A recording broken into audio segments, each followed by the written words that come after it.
Welcome to the Scientific Sense podcast, where we explore emerging ideas from science, policy, economics, and technology. My name is Gil Eapen. We talk with world's leading academics and experts about their recent research or general areas of topical interest.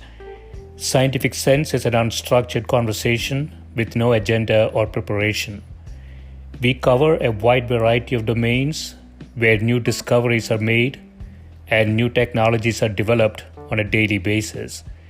We are most interested in how new ideas affect society and help educate the world how to pursue a rewarding and enjoyable life rooted in science, logic, and information. We seek knowledge without boundaries or constraints and provide unedited content of conversations with researchers and leaders who love what they do. A companion blog to this podcast can be found at scientificsense.com, and this podcast is available on over a dozen platforms and directly at scientificsense.net. If you have suggestions for topics, guests, and other ideas, please send them to info@scientificsense.com, and I can be reached at gil@eapen.info.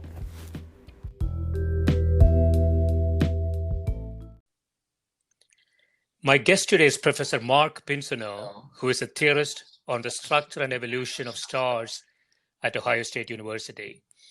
His research interests range from the microphysics of stellar models, including composition, energy, and angular momentum transport mechanisms, to the observed properties of stars. An element of his current research is the use of Astro seismological data from the Kepler space mission in combination with APOGEE and other spectroscopic surveys to obtain novel constraints on stellar physics, stellar populations, and the chemical evolution of the Milky Way. Welcome, Marc.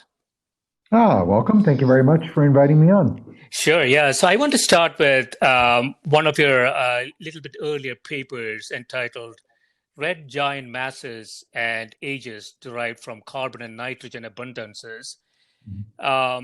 Before we get into it, so you say we show the masses of red giant stars can be well predicted from their photospheric carbon and nitrogen abundances in conjunction with their spectroscopic stellar labels. Before we get to the details of it, Marc, could you set the context for what a red giant star is? Oh, sure. The basic idea here is that if you're trying to study things like the Milky Way galaxy, you'd like to be able to look at stars that are very bright so that you can see them a long ways away, and you'd like to look at stars where you can figure out, say, how old they are, which lets you build up a kind of a history to reconstruct how our galaxy got built, where the chemical elements came from, and various other important topics for astrophysical research.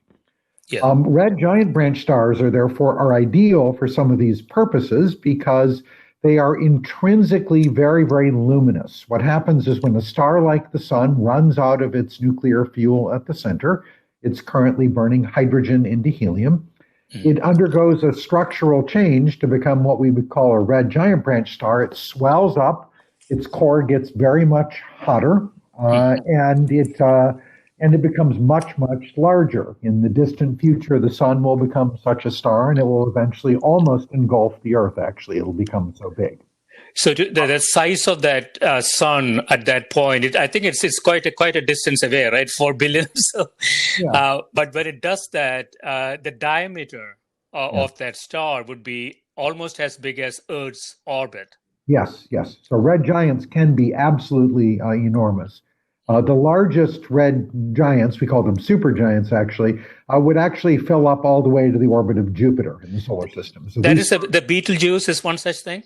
Yes, correct. Yeah, okay. Yeah, I can't even imagine an entity of that size. I mean, it's just enormous. Yeah. So these are big stars, and therefore, as you can imagine, they're really, really bright, and that makes them great, searchlights for looking across the galaxy because you can see them very far away, even without an enormous telescope. Right? So that's why red giants are interesting targets. Okay. And so the idea here in the paper is that we can figure out their age by sort of measuring how much carbon and nitrogen is in there. Yes, correct. And so what's the mechanism there? So what's the mechanism that makes a star sort of balloon up like that? Okay, yeah. The idea is that in the very center, you basically burned all of your hydrogen. You just have a pile of helium in the center, mostly. And this helium requires a much, much hotter temperature to burn than the hydrogen does. And so when a star like the sun runs out of fuel in the middle, it has the equivalent of basically a giant ash pile in the center. There's a heap of stuff that can't burn. And so the only thing it can do, therefore, is just sort of sit there. It ends up contracting and heating up. And it keeps on heating up until it reaches a high enough temperature to ignite the helium to burn heavier elements. Okay? And this requires a temperature of about 100 million degrees Kelvin. Whereas the sun has a central temperature of 15.6 million degrees Kelvin. So it has to heat up a great deal. So the core has to contract. Yeah. The core becomes very, very hot at the edge. And because it's becoming very, very hot at the edge where there is still fuel, things start burning very, very quickly there, and it becomes extremely bright. And because it's very, very bright in the core, it's putting out a ton of energy. It also must necessarily become large. It has to grow to be able to carry out that tremendous amount of heat. And that's kind of a nutshell for why red giants are so huge and why they're so bright. Okay, so what's the next step there? So I would imagine it's going through a progression of steps, right? So hydrogen to helium is the initial step, and then you go from helium to lithium or something like that? The next step would be helium, and it turns out that the lithium, beryllium, boron, the next three logical elements, are much easier to destroy than they are to make, so they don't turn out to be produced. The next thing you make is carbon. Okay. And so you end up basically taking helium and you make a lot of carbon and oxygen. Yeah. And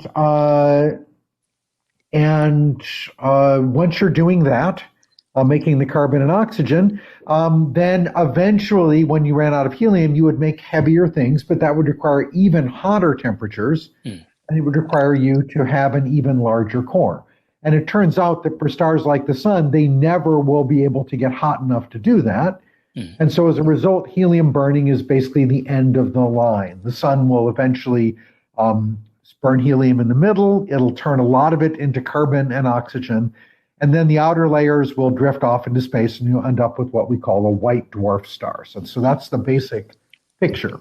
So you'd have something then that would be like most of the mass of the sun, the size of the Earth. Actually, white dwarfs are small and very dense, and almost pure, carbon and oxygen. So the white dwarf, the formation of that is a function of the initial size and mass of the star, right? So if the star is bigger than the sun, that ends up in a neutron star or something like that? Or Okay. If it's it turns out you have to be about 8 times more massive than the sun to develop a core that is basically hot enough to be able to burn anything heavier than helium. Okay. Yes. So what would be the size of the white dwarf? I know that this is not the paper. I just want to get a feel for. So at that point, how big will the white dwarf be in terms of the diameter of that? The white dwarf would be about the size of the Earth. Yeah. And one interesting fact is the cores of red giants are actually very, very much like little white dwarfs. Actually, it's a ball of pure helium. It doesn't have any nuclear reactions going on. It's super dense and super small. And then you ignite helium, it puffs up, and then after you run out of helium, it shrinks back down, and that's the size of the star. But it's still producing some. It is still doing some nuclear reaction, right? It's still producing some energy. The energy in the core of the white dwarf is only from gravitational contraction. It's not actually doing any nuclear burning. The nuclear burning occurs on the edge of the core where there's still hydrogen and it's very, very hot. Okay. So So your physical picture is you have this tiny, super dense little core in a red giant. A material on the edge of this core is being burned, it's being deposited as ash, and the core is getting smaller and smaller and smaller, and hotter and hotter and hotter. And then the envelope is popping and expanding dramatically. It's developing like this enormous contrast. Right. And then after you've ignited helium, you turn helium into carbon and oxygen. And then the star basically experiences a lot of what we call mass loss. The outer layers are lost due to a series of instabilities. The outer layers become kind of unstable. And then at the very end, you're just left with the dense little ball in the center, which then becomes a white dwarf. So what would be the surface temperature at that stage of the white dwarf? When it is first born, the surface temperature would be like incredibly hot, almost 100 million degrees. It's almost as hot as the temperature you need to burn helium, but it cools very, very, very quickly. And the oldest white dwarfs have temperatures at the surface that are kind of similar to that of the sun or cooler, some few thousand degrees. Okay. Most observed white dwarfs have temperatures of sort of tens of thousands to thousands of degrees. Thousands of degrees. So they will never become sort of habitable, right? It will still be reasonably hot. And crushing gravity, because all the mass of the sun packed into a volume the size of the Earth.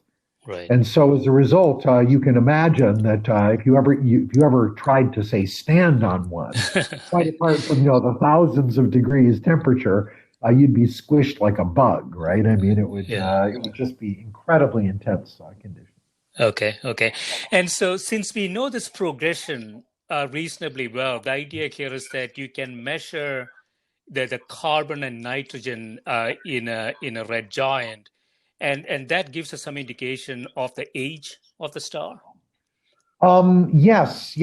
And the basic idea, to step back a little bit, one of the problems with red giants is that although they're very, very bright, stars with a wide range of ages end up being funneled to looking in most ways very similar at the surface. So in other words, I can have a star that is 1 billion years old and a star that is 10 billion years old, and they will both become red giants, but they'll become red giants with, say, temperatures and gravities and things that are very similar to one another. I mean, there are subtle differences, but those subtle differences are very, very hard to pick out. And so we have this paradox that you have these stars that are tremendously bright, but they look very much alike one another. So it's very hard to use that as a way of tracing out, say, ages. And so what we're trying to do, where this space data has been amazing, is it gives us a key for decoding basically what the true ages of stars are, to look for the right clues that tell us that some of these are very relatively young. For an astronomer, 1 billion years is young, and some of them are very, very old. 10 billion years is almost as old as the universe. So that's the game. And yeah, go ahead. And so what we're trying to do is we're trying to figure out ways we can clues we can use. And one of these clues has to do with the fact that when these giants become so incredibly, incredibly huge, they have a mixed region on the outside, like the surface of the sun. It's boiling. And this boiling of the surface of the sun really ends up basically mixing the outer layers very, very thoroughly. And so since these giants are so big, they get mixed much deeper, and they mix deep enough to actually be able to dredge up or pull up processed material from deep inside their core. Okay? And because stars that are very high mass are very hot in the center, they have a lot more nuclear processing. And so high mass stars will therefore have much more processed cores. And that means that you can actually see that they'll dredge up a lot more heavy things when they become giants than a star like the sun would. Now, the last piece of the logical connection here is high mass stars basically burn bright and die young. right? And so as a result, the linkage is high mass, short-lived, lots of nuclear processing that shows up at the surface. And that means whenever we see a lot of nuclear processing, we kind of know that's a pretty young star. It's a high mass star that didn't live very long. And whenever we look and we see there's very little of this processing going on, we know that it's a star that had a pretty cold core, and that means it lived a long time. So you looked at a large number of red giants, so about 1,500 red giants. So the estimation of age and mass that we are deriving from this data, is that consistent with what we expect to see? The age estimates that we got were reasonable, but the real trick was knowing what the ground truth was in order to be able to do the work, and that's where this field of seismology is really comes in.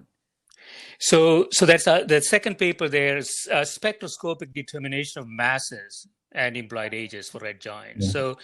So there you're saying from Kepler and APOGEE surveys, samples of several thousand stars exist with high quality spectra and astro-seismic masses. So what is astro-seismic process? Yeah.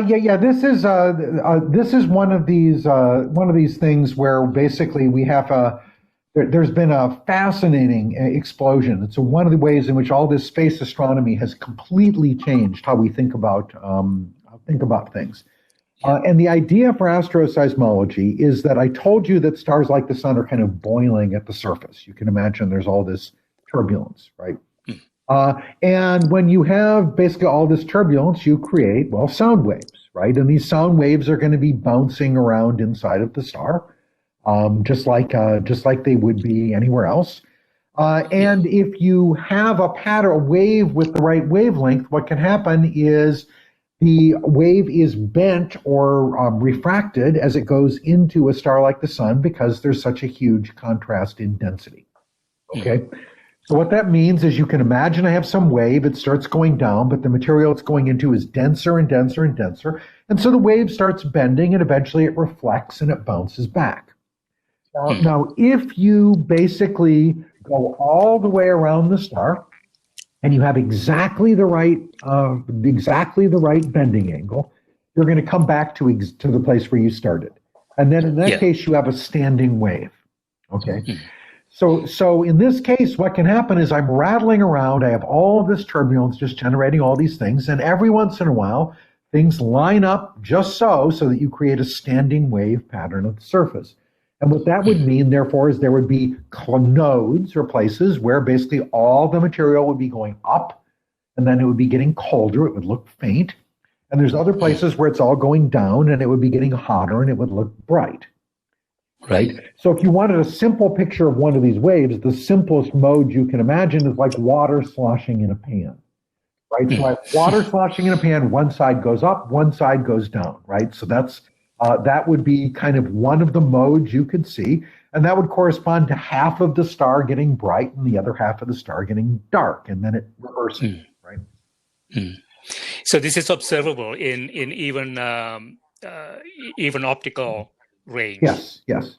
And so what happens is if you basically have very sensitive instruments, and our telescopes in space are very, very sensitive, then what happens is these even small variations in brightness have a regular kind of frequency pattern that you can come out. So it's going to be oscillating because this wave's going to go around and it's going to ring, and I'm going to see basically that it's oscillating with some characteristic frequency. Now this isn't like a pure sound because, of course, there are many, many of these modes that it's possible to excite in stars. So the sun, we've identified more than 100,000 individual modes of oscillation, right? Because the sun is an oboe; it's not a flute. Can we simulate actually how it might? There is no sound in space, but how it might sound like? Yes, in some cases you can visualize it because some objects, as we've talked about, white dwarfs. It turns out that if you actually, white dwarfs actually oscillate at a frequency that would be audible to the human ear. The stars like the sun are unfortunately a little bit out of that range, so you wouldn't be able to hear the sun, if you will. But some stars do oscillate in the audible frequency. Right. But so the idea isn't that we're hearing, the sound waves directly. They're not traveling through empty space to get to us. What we're doing is we're seeing the star varying in brightness as the material in the star moves back and forth, responding to these waves. Right. And so this gives us an indication of the mass of that particular star. Yeah. And the way that works is that the frequency of these sound waves depends upon the sound speed, which depends on the density, right? So you have in some sense, if you're measuring these frequencies, they tell you something about the mean density of the star, which goes as mass over the radius cubed. And there's a second feature I talked about, which is that basically, remember I told you that you had to have waves bouncing up and down in the star. They start at the top, they go down, they come back up, they go back down. And for them to reflect at the boundary, there's also another critical frequency they have where they can't basically have a frequency that is too high. If the frequency is too high, they won't be able to bounce back up and down. And it turns out that criteria, that second ingredient, depends on the surface gravity of the star, which is m over r squared. And so one thing you can do is you can ask, what range of frequencies do we see? That turns out to tell you what the gravity of the star is. And the second thing is basically, what is the detailed pattern, which frequencies we're seeing? Those differences, we call those frequency differences between the modes, tells us about the density. So we have one thing that goes as m over r squared, one thing that goes as m over r cubed, and we can solve for m and r. That's basically what we do. And this technique is only useful in a red giant context, right? Because things are moving around. Lot more than a typical star. We can use the same technique on a star, right? Well, they're useful for any cool star. So we do see them in the sun, and we see them in giants. But the problem for stars like the sun is the amplitudes are absolutely tiny, and the frequencies are high. Whereas giants, because their densities are really low, the frequencies are much lower, and the amplitudes turn out to be much higher. And so it's a fascinating kind of like almost an accident that it turns out that red giants oscillate with frequencies like 30 minutes, an hour, a day, a week, a month. It's those kind of frequencies. And we put up all these satellites to look for transits, to look for Earths, which basically take images of the sky every 30 minutes, which is absolutely perfect for red giants. And so, and so it's just an accident, really, that it turned out that people said, well, if you want to look for an Earth around another star, you basically know that takes about 2 hours for the Earth to transit the sun as observed from space. And you need 4 points to get a measurement, so you need to sample every 30 minutes. That's what they do, right? And turned out that if you were saying, let me design a machine to measure oscillations in red giants, you would have said sample every 30 minutes. Wow. Yeah. So the transit method, as you say, is to identify the planets. And so, if I understand this correctly, Mark, the planets that we are interested in and the distance they might be from their sun, the observations seem to very accidentally coincide with sort of the 30-minute looks into that. And so that the same sort of data allows us to identify red giants too. Is that the idea? Yeah. And so you use exactly the same data. I mean, the space satellites are just taking movies of stars every 30 minutes, looking for the little blip when the brightness drops, when the Earth-like planet passes in front of the star. And you take exactly the same data, no changes, and you then analyze it, and you see these oscillations. You see this rattling around these sound waves as another signal in the stars. Is there any possibility of some sort of cross error? If they are sort of vibrating in the same 30-minute intervals, is there any possibility of picking up some errors in the transit Yeah, method? yes. In fact, it does actually make it harder to find planets around giants because you have to remove this signal. But there is a difference. The difference is, for example, that if you look carefully at like the shape of the curve, there's a very distinctive signal from eclipses that's different from oscillations. But you're right that you actually have to be careful. There's many false backgrounds that you have to remove for this. There's actually a lot of data analysis. Right. Mark, we'll take a quick break. When we come back, we'll talk about giant stars in the solar neighborhood. Okay. Talk to you soon.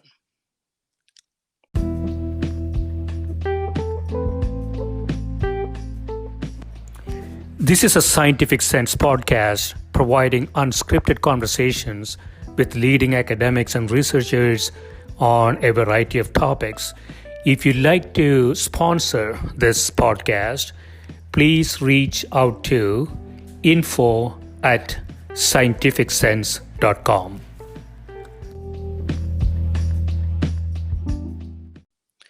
So we are back.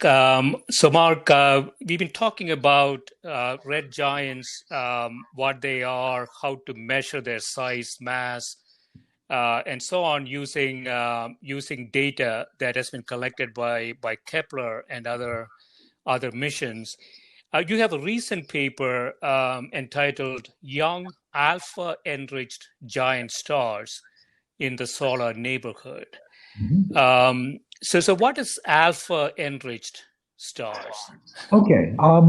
The sun has a certain mix of elements that span the entire periodic table. And we know that virtually all of them, all the elements heavier than lithium, were basically made in stars to first order, right? So they all were manufactured sometime over the history of the galaxy. And there's lots of sources, but there are two sources that are really important. One of these is the explosions of massive stars. When stars that are much more massive than the sun, they build up cores that go all the way up to iron. They then explode. And when they do, they produce a lot of the elements on the periodic table. And in particular, a lot of ones that involve like oxygen and neon and magnesium and silicon. And each of these is built by basically capturing a helium nucleus or an alpha particle on top of the previous one in the chain. So you make oxygen by combining carbon and helium. You make neon by combining oxygen and helium, and so on. And so we call all of these things alpha capture elements. Okay, and then they're one of the things that you make the most of in the explosions of very massive stars. Which that's what's called supernovae. Yeah, supernovae. So supernova type 2s. We call them supernova type 2s. We have this really arcane language, all these subclasses of stars. They get super baroque. It gets super complicated. but this is a type 2 supernova. Okay.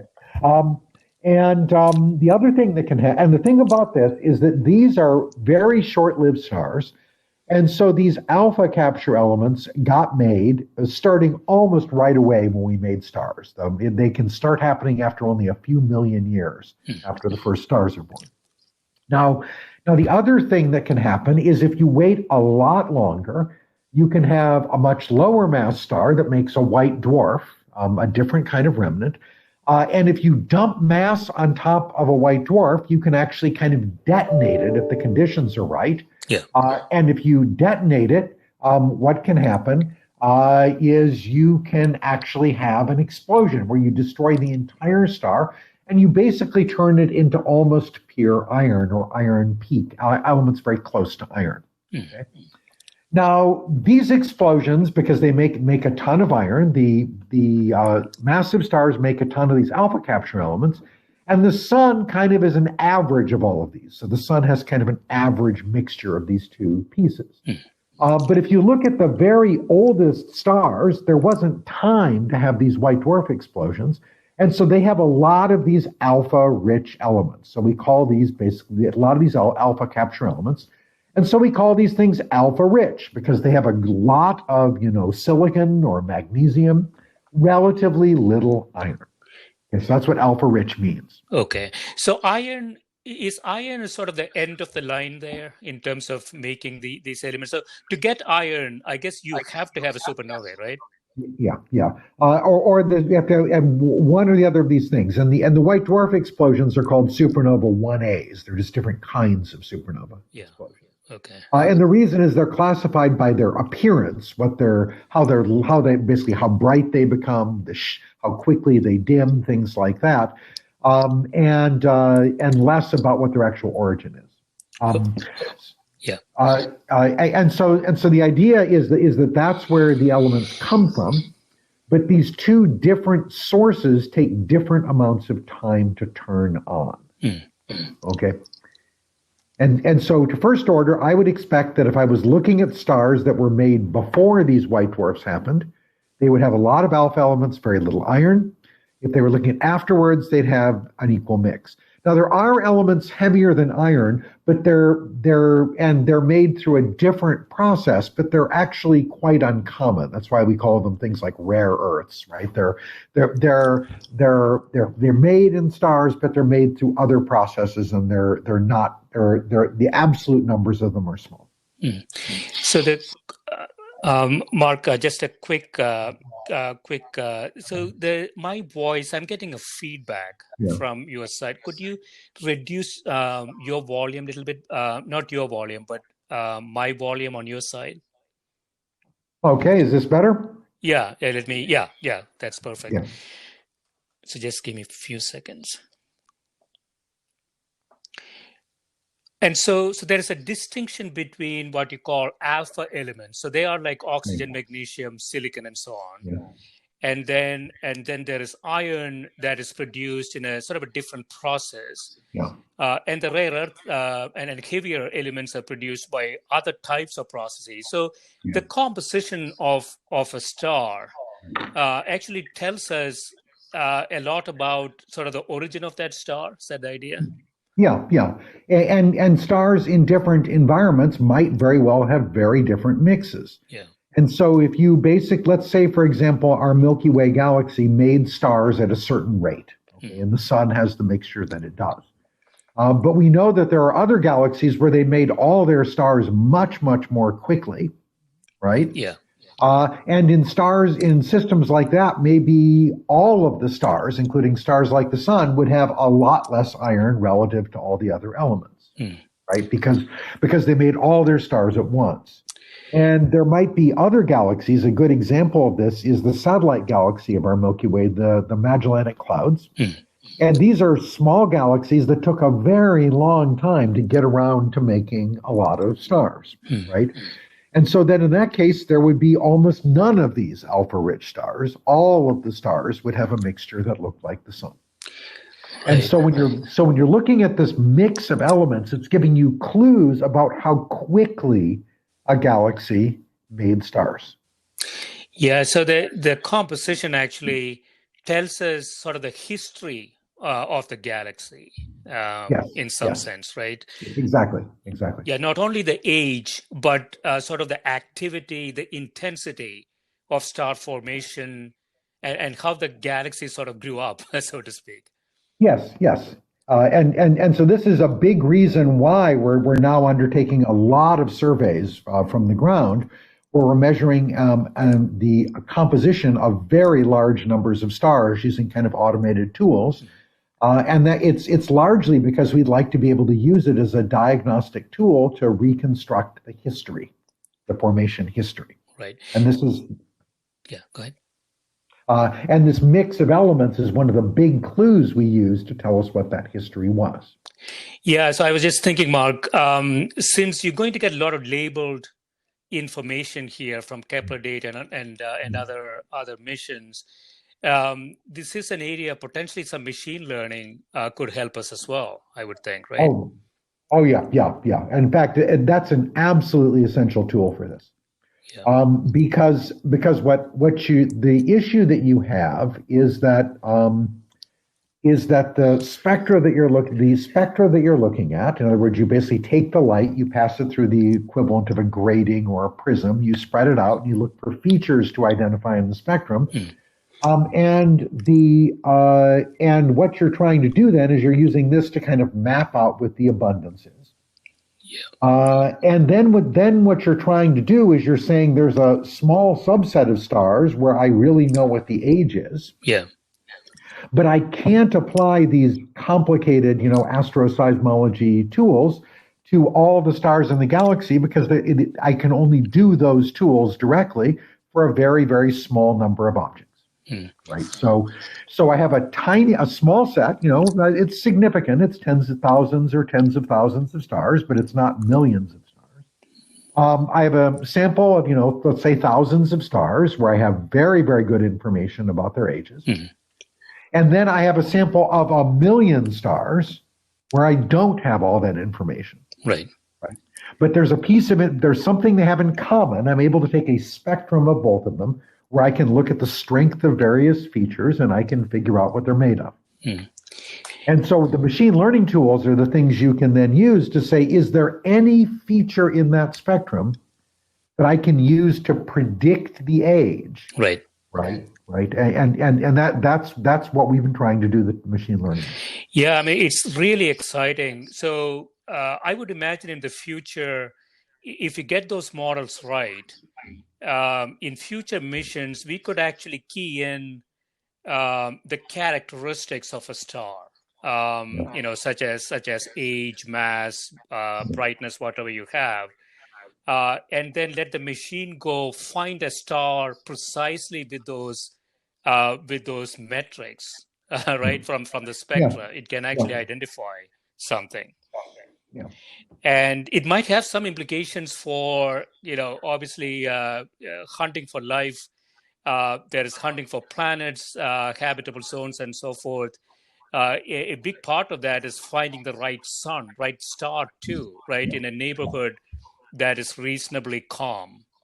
And so I wonder if it will have some applicability there as well.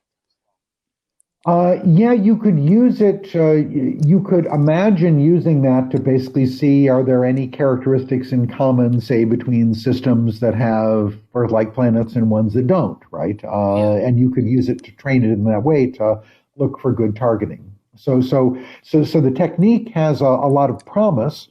Machine learning, of course, in this context, of course, also has a lot of challenges. One of the difficulties is confusing causation and correlation. And so, as a trivial example, I told you that you make heavy elements in stars, and that means that on average, you need more generations of stars to make a star with a lot of iron than one that has very little iron. Right. And so that means if you run a machine learning algorithm through and say, what's an age diagnostic? It'll say, well, the iron abundance. The more iron you have, the older you are. Except the point is that that's actually a relationship that has a tremendous amount of scatter in real stars. It's not terribly predictive. It's also a function of, if I understand this correctly, Mark, it's also a function of how much violence existed, right? So if you got a ton of supernovae going on, it might have created a lot of iron in that process. Yeah, exactly. So it's a clock that's very unreliable in some sense. But the machine learning might just key in on that, and then it'll basically say, well, all stars with a lot of iron are relatively young, right? I'm sorry, I misspoke. The stars with a lot of iron would be relatively young, and stars with little iron would be very, very old. And so it would just completely tangle this. And so you have to be able to be careful to make sure that you're using, diagnostics that the features that it's pulling out are actually physically tied to something reasonable, right? And that's one of the reasons why we talked about this carbon and nitrogen abundances, because we actually think there's a physical reason why the mixing in the star ought to be tied to the age. Yeah, so it's definitely a problem. I'll call it blind machine learning. And it's sort of going on in other industries, Mark. As you know, in healthcare, for example, we use a lot of machine learning, and it is really a projection of history. So if you have lot of noise in history, you could end up with conclusions that actually don't make any sense, or even exactly opposite to reality, right? So, like you say, it has to be some sort of a collaboration between human and machines to actually Yes. make it usable. Yes. Yes. I want to jump into another, a more recent paper entitled Dynamical Heating Across the Milky Way Disk using APOGEE and Gaia data. So you say the kinematics of the Milky Way disk is a function of age, are well measured at the solar radius, but have not been studied over a wider range of galactocentric radii. So dynamical heating across the Milky Way. So what is dynamical heating? Okay, so the idea here is that we live in a spiral galaxy, and so what that means is that our galaxy, or much of it, as seen from space, would actually be quite flat. And so a spiral galaxy is one that has a very large disk, very, very flat. It can have a bulge in the middle of older stars. Yeah. And there are other galaxies called, for example, ellipticals, where there is only the ball. There's only a kind of a spheroid or something in the center, and there's no disk at all. And so what we think happens here is when the Milky Way galaxy was born, it was spinning, and of course, as things contract, they conserve their angular momentum, and like a figure skater, she pulls her arms in and she pulls her arms in. She spins faster and faster and faster. And eventually what this means is it's easier to collapse in one dimension than the others, and you end up with kind of a disk of gas that's left there spinning. And this disk of gas that's left there spinning can then eventually form stars that will remember where they came from. They'll actually be spinning around in a disk. And the gas in our Milky Way galaxy is in a very thin layer. It's very cold. And that means that you would expect the Milky Way galaxy, stars in the Milky Way galaxy, to be born almost exactly in the midplane of the disk. That's where the gas and dust is. Right. Okay. And so the gas, the stars we see in the edges today, on the edges of Milky Way, are they old stars, or are they created in the middle and then migrated to the edges? And that's the business, is that the Milky Way is a fascinating and complicated place precisely because stars move from where they're born. And they move in two different directions. One way they can move is radially. They can move in and out. And this can happen because, for example, there are spiral arms in the galaxy, and there's a bar in the center of the galaxy. And these things can actually kind of make stars kind of just move in and out quite dramatically. We call this radial migration. Okay. And the second thing that can happen, which is where the dynamical heating is relevant, is you can gradually, through a series of encounters over time, kind of kick a star up or down so it's no longer orbiting exactly in the middle of the disk, right? And so that means that if I look at the Milky Way galaxy, I do see a very thin disk of young stars. And if I look at older stars, the disk is substantially puffier or larger than that, right? And so how you get from A to B is this dynamical heating business. It's also true that there are some models where when the galaxy was very, very young, the disk was kind of hot and puffy. And over time, the disk has cooled down. And so then in that case, the old stars are far away from the middle of the disk because they were born there, because the disk used to be a lot fatter than it is today, right? So disentangling these two histories, were stars basically all born flat and then they puffed up, or were they born in a puffy disk that cooled?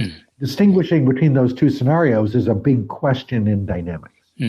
So they are sort of mutually exclusive mechanisms. Ultimately, we'll figure out what the mechanism might be, or it's a combination.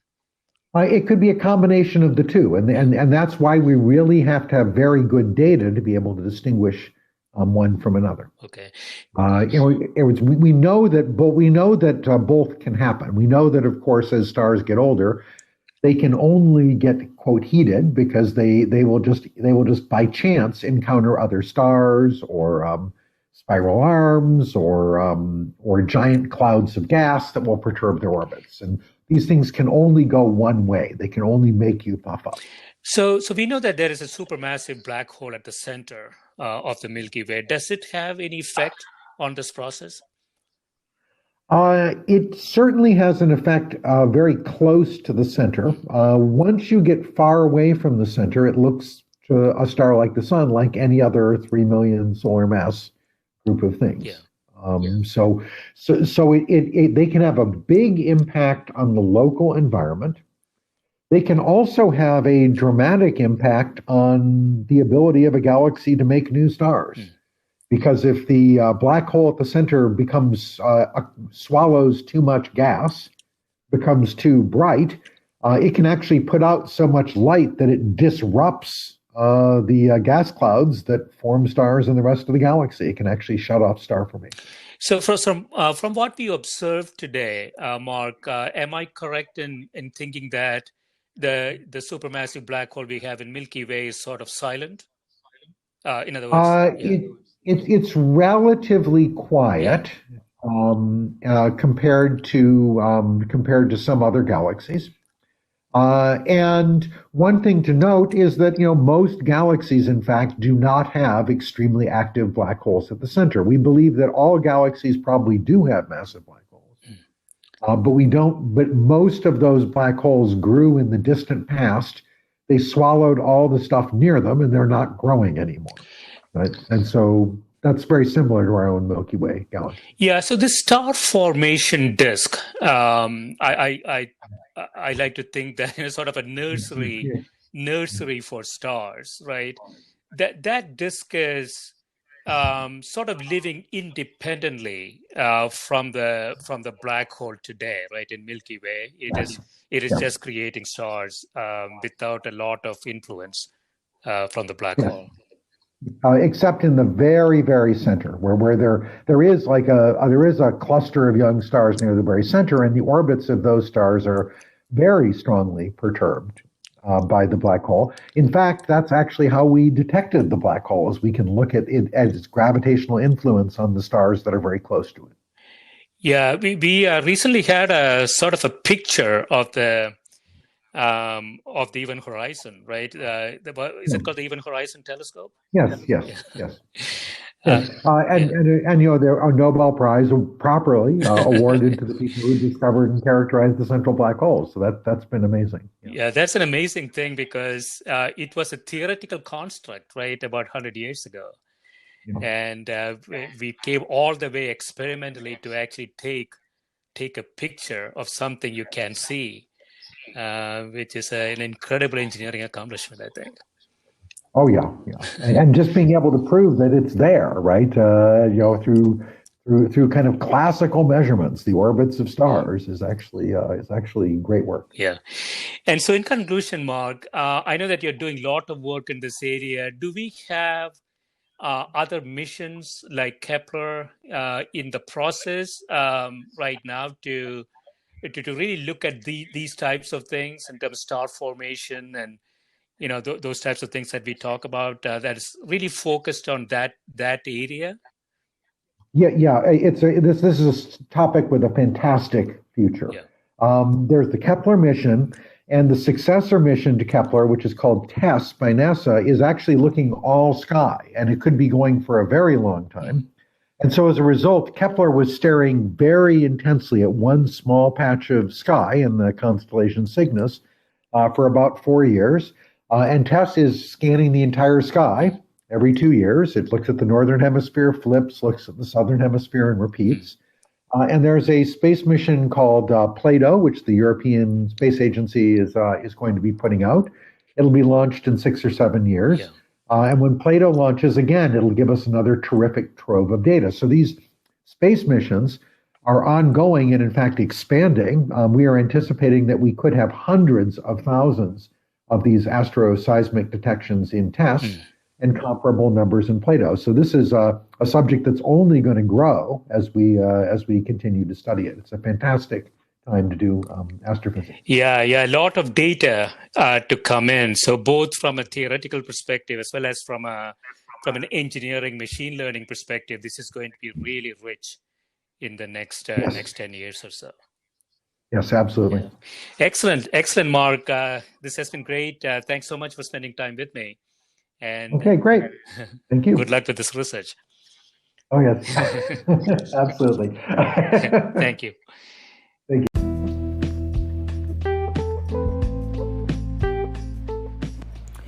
This is a Scientific Sense podcast providing unscripted conversations with leading academics and researchers on a variety of topics. If you'd like to sponsor this podcast, please reach out to info@scientificsense.com.